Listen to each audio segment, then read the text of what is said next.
වලකට වැටුනොත් මොලේට ලාභයක් කරගන්න ඕනේ.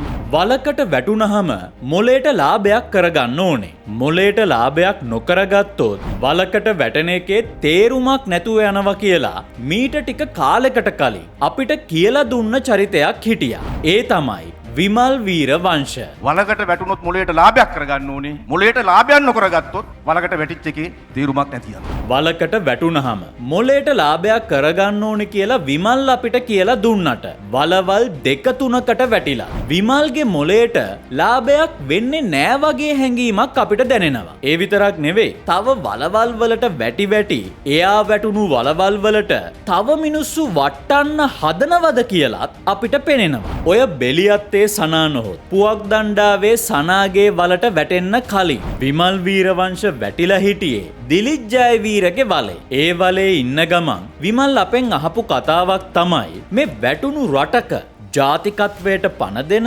කසාවතට පණ දෙන, සියලු අන්‍ය ආගමිකයන්ට පණ දෙන, එකමුතුකමට පණ දෙන රට දැය ගොඩනගන බලවේගයක් ඕන නැද්ද කියලා. මෙහෙම රටකට කසාවතට පණ දෙන, මේ රටේ සියලු අන්‍ය ආගම්වලට පණ දෙන, සමගියට පණ දෙන, ජාතිකත්ව එකමුතුවට පණ දෙන දේශපාලන බලවේගයක් ඕන නැද්ද?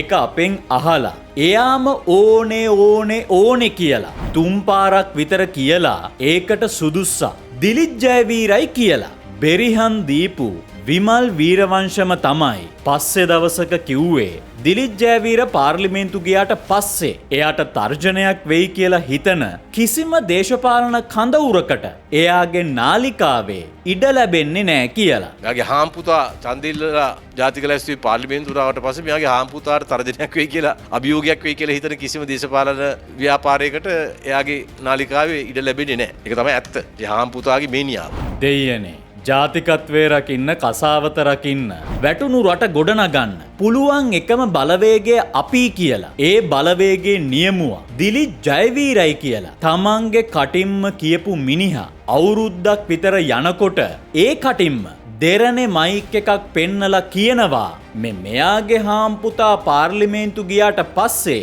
ඔක්කොම ඉවරයි වගේ සීන් එක. අර අවුරුද්දකට විතර කලින් වීරවංශගේ කතා අහලා සර්වජනයට එක මිනිස්සෙක් හරි ඡන්දයක් දුන්නනම් ඒ ඡන්දෙ දුන්න මිනිසුන්ට දැන් මොකද වෙන්නේ? ඒ මිනිසුන්ගේ බලාපොරොත්තු වලට මොකද වෙලා තියෙන්නේ? දැන් ඒවට පණ දෙන්න පුළුවන් වෙලාද? ඉදිරි ජනාධිපතිවරණේ අපේ අපේක්ෂකයා, සජ්ජනයින්ගේ අපේක්ෂකයා, ජාතියේ අපේක්ෂකයා වෙනින් කවුරුවත් නෙවෙයි දිලිත් ජයවීර, ව්‍යවසායක දිලිත් ජයවීර.